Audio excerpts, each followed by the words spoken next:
чуварот на морињата. Во древното крајбрежно село Елдорија, сместено меѓу бујните зелени ридови и огромното азурно море, низ генерациите се шепотеше легенда. Тоа беше приказната за Драконис, величествен змеј познат не по уништување, туку по спасение. Со лушпи што трепереа како смарагди под сонцето и крилја широки како хоризонтот, Драконис беше чувар на морињата. Луѓето од Елдорија беа мирни луѓе, кои живееа во хармонија со копното и морето.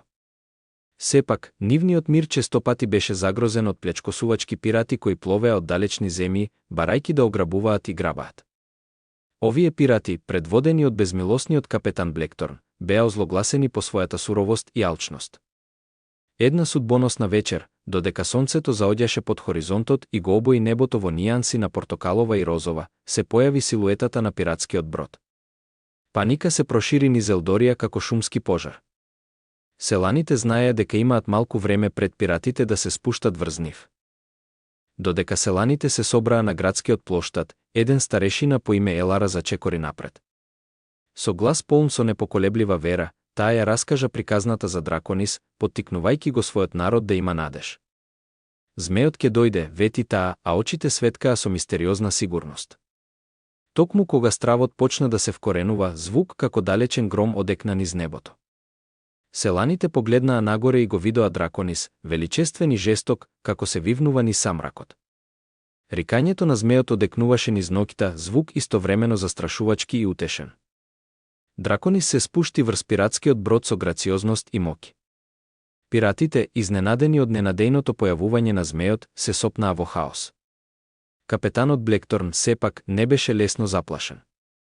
Застани, извика тој, вадејќи го мечот. Но Драконис не беше обичен непријател. Со моќно движење на опашката, змејот испрати бранови што се удираа врз пиратскиот брод, предизвикувајќи го опасно да се ниша. Пламени танцуваа од неговата уста, создавајќи бариера што ги држеше пиратите настрана. Селаните гледаа од брегот, а срцата им се полнеа со надеж и благодарност. Драконис, прецизно и моќно, ги разби одбраните на пиратите, принудувајќи ги да избегаат во ноќта, а нивниот брод едва и пловеше. Кога се раздени над Елдорија, селаните се собраа да му се заблагодарат на својот спасител.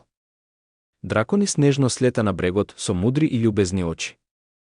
Иако не можеше да го зборува нивниот јазик, луѓето ја разбираа врската што ја делеа, тивко ветување за заштита и мир. Со последен моќен рик, Драконис се крена на небото, исчезнувајќи зад хоризонтот. Сепак, легендата за змејот што ја спаси Елдорија од пиратите ќе се раскажува со генерации, сведоштво за храброста, надежта и трајниот дух на чувар кој ги чуваше сите. И така, луѓето од Елдорија живееа во мир, знаејќи дека додека Драконис се издигнува на небото, тие ќе останат безбедни од секоја закана што ќе се осмели да го предизвика нивното светилиште покрај морето.